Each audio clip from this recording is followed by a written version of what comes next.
But what it meant now is instead of having this suite of tyres available for the race, we had just the extra hard. Would the hard against the medium have made the difference? I don't think so.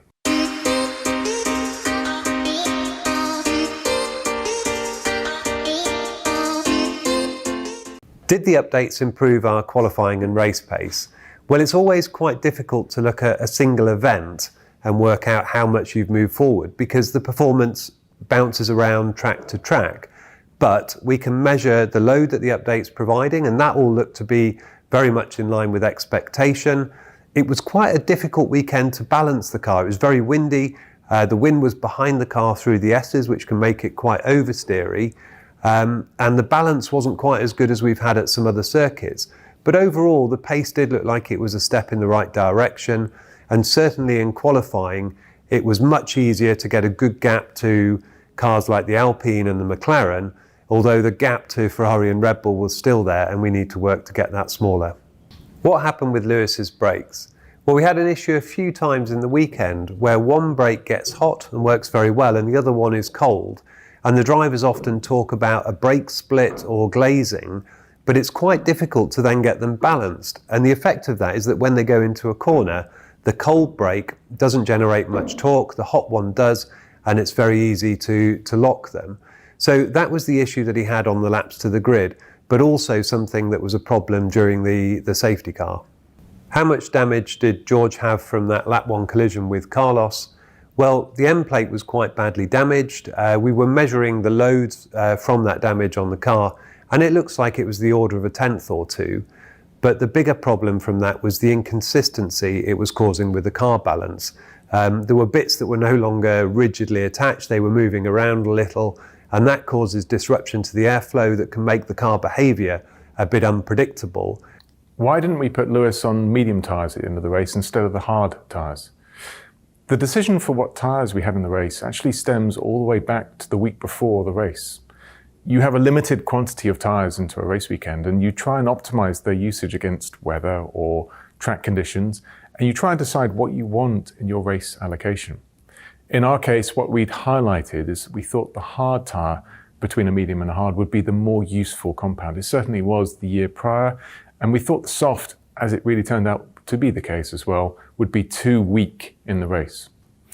We made that decision before the race weekend started, and part of the complication that you have is that you have to have enough soft tyres in qualifying to be able to get through successfully against a balance of enough race tyres to have a successful race. What Red Bull were able to do, and Leclerc as well, is they went in with just 3 soft tyres, but they also had a qualifying car that was a little bit faster than our own, fast enough that you can take that sort of risk. We, on balance and merit, decided that 4 soft tyres would be a better allocation. I'm confident and happy that that was the correct solution in hindsight. But what it meant now is instead of having this suite of tyres available for the race, we had just the extra hard. Would the hard against the medium have made the difference? I don't think so. I think we had evidence from stint 1 of the race where we had both Lewis and Verstappen on that medium tyre. He pulled 5 seconds relative to us, and in fact we started to fall off the degradation curve at the end of that stint. Our car simply on the day wasn't quite on the pace he needed it to. And the hard tyre, whilst it was worse at the beginning of the stint, actually provided quite a good, sensible, long stint against a medium. I think that the truth is that we did a good shot, or had a good shot at trying to win the race. We benefited from a few circumstances to put us ahead, but it wasn't really the tyre choice that would have made the difference. Could George have finished on the podium without the turn 1 incident? I think so. He had the pace relative to Lewis this weekend, and the car was there or thereabouts for a podium position. Obviously, we benefited from the fact that Perez and Leclerc had penalties that pushed them back. But with where George was, there's no reason why we wouldn't have been fighting for a podium in normal circumstances. Will we use the new front wing? Well, the reason we didn't run it in Austin was because we only had one of those parts. So if we damaged it during qualifying, it would have meant the car that damaged the wing had to start from the back. Also, with a very busy program, we had the tyre test in FP2. We didn't actually have time to evaluate. So we have more of those parts available in Mexico. We will run that on the Friday. We'll check it's all working as expected. And the plan at this stage is to race that wing. Thank you for that comment. There was a lot of hard work went into bringing that update to the track. And that is our last major update. but there are always a string of new parts, smaller parts that we're looking at either to get a small gain in performance.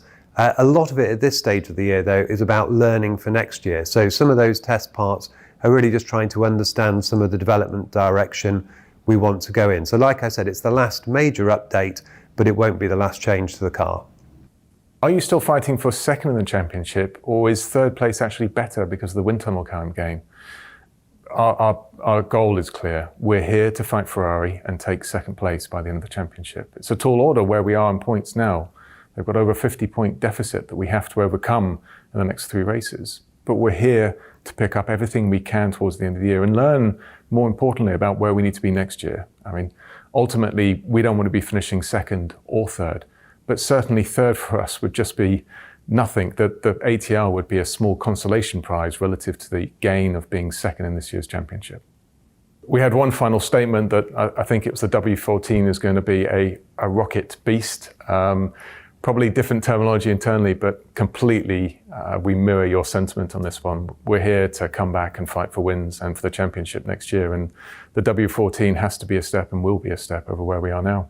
Thank you very much for all of your questions. We will be back in a week's time after the Mexican Grand Prix.